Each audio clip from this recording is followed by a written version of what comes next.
ex-vereadora do interior do Paraná é condenada por falsificar lista de crianças em situação de vulnerabilidade social com uma finalidade supostamente aumentar o lucro de empresas laranjas. A política Flávia D'Artora, que foi vereadora em São Miguel do Iguaçu, na região oeste aqui do Paraná, entre os anos de 2017 e 2020, foi condenada a 18 anos de prisão em regime inicialmente fechado.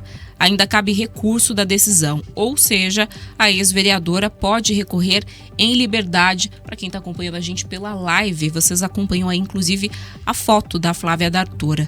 Além da ex-vereadora que é filiada ao Partido Republicano, o marido dela e outras 4 pessoas também foram condenadas.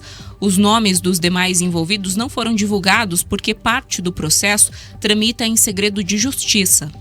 De acordo com o Ministério Público, essas condenações todas vieram a partir da Operação WO. A investigação comprovou o envolvimento dos acusados para constituírem e administrarem empresas de fachada que teriam, conforme o Ministério Público, a intenção de se apropriarem de dinheiro público com fraudes a licitações. A apuração do Ministério Público aponta que a ex-vereadora, que teve mandato de 2017 a 2020, o marido dela, eram donos de empresas contratadas pela Prefeitura de São Miguel do Iguaçu para burlar exatamente a proibição de ter contratos com o poder público. Aí o que eles faziam? O Ministério Público diz que usavam um monte de laranjas para administrar negócios. Uma dessas empresas, por exemplo, prestava serviços assistenciais e trabalhava com crianças em situação de vulnerabilidade social. Nesse caso, a empresa recebia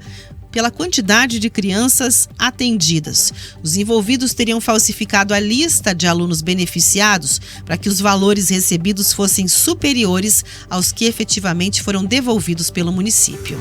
Conforme o Ministério Público, o dinheiro da fraude era repassado ao casal em espécie. E para disfarçar os valores, despesas pessoais, como serviços de manutenção de piscina, compra de roupas, pagamento de babás e empregadas domésticas, eram tudo pago com valores também em espécie. Ainda conforme o Ministério Público, só em 2019 foram desviados mais de R$120 mil por esse esquema criminoso. Para todos os condenados, também foi determinado o pagamento de multa. Além disso, a ex-vereadora deverá pagar R$30 mil de indenização por danos morais e o marido dela R$50 mil. A pena mais alta, fixada em 16 anos, 1 mês e 12 dias, que foi revertida para 3 anos em regime aberto, diferenciado aí com restrições porque a acusada realizou uma colaboração premiada com o judiciário. Segundo o Ministério Público, a condenação é a primeira obtida junto à Justiça a partir de denúncias oferecidas pelo Ministério Público. Outra ação penal, também da Operação WO, relacionada ao enriquecimento ilícito dos envolvidos a partir da constituição de uma pedreira. Ainda não teve sentença nesse caso, tanto a ex-vereadora quanto os demais réus não se manifestaram publicamente sobre as condenações. Dinheiro público tem que ter todo cuidado para o zelo e para que tenha a população que paga imposto, né? Os contribuintes que ficam nas nossas costas aqui. O retorno que é esperado, né? E não enriquecimento ilícito, como aponta o Ministério Público que aconteceu nesse caso. Ainda mais em cima de crianças em situação de vulnerabilidade social. Meter a mão em dinheiro público já é gravíssimo.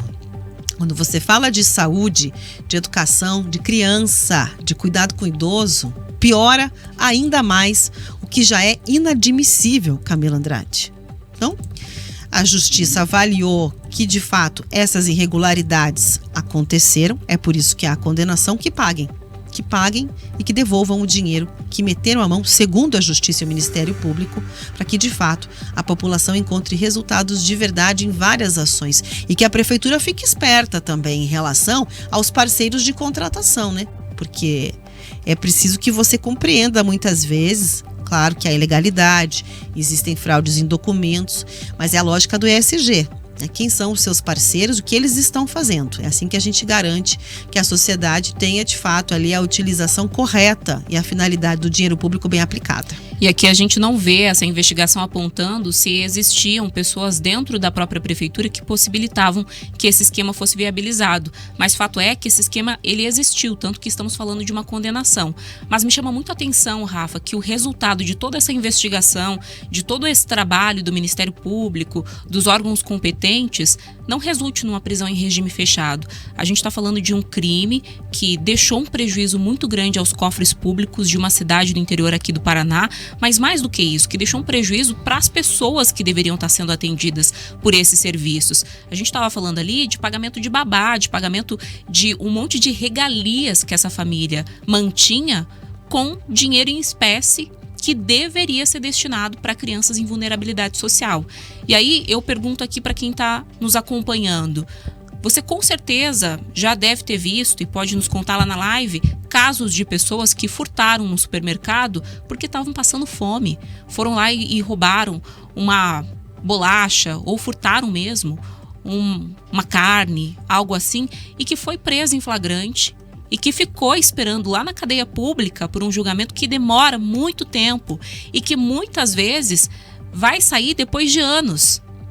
Aí essa pessoa vai lá, comete um crime contra toda a sociedade e é um crime milionário, tem uma pena, depois de uma investigação ampla, com direito à defesa, de 16 anos, 1 mês e 12 dias, e essa pena é revertida para 3 anos em regime aberto.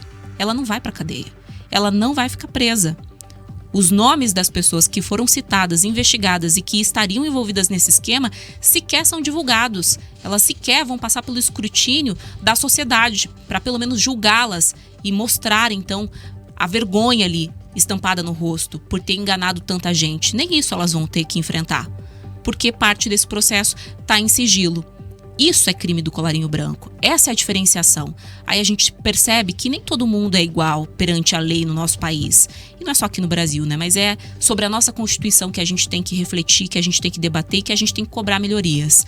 É justo que essa mulher não fique nem um dia presa realmente numa cadeia? Que ela não passe por esse escrutínio público? A foto dela foi colocada na nossa live. Eu vou até pedir para novamente ficar ali disponível para que vocês possam ver. Porque a gente está falando de um crime que mata. Corrupção mata, desvio de dinheiro público mata, é dinheiro que devia estar sendo investido em duplicação de rodovia, nesse caso em específico, realmente no atendimento de crianças em vulnerabilidade social, para que a gente possa dar oportunidade para que elas, de fato, tenham um futuro melhor, que rompam com o ciclo de pobreza, que muitas vezes vão levar elas à violência, que vão levar elas à cadeia por outros crimes, que aí sim são punidos severamente aqui no nosso país. Então, que na próxima vez que a gente vem aqui falar sobre um crime de colarinho branco e de desvio de recursos públicos, numa investigação ampla que demonstra realmente para onde foi o dinheiro que deveria ter sido investido em projetos, em programas sociais no nosso estado, nos municípios aqui do Paraná, a gente fale sobre condenação em regime fechado, para dar como exemplo para que isso não se repita. Eu espero realmente que a gente não tenha que voltar a falar sobre um caso como esse, Rafa.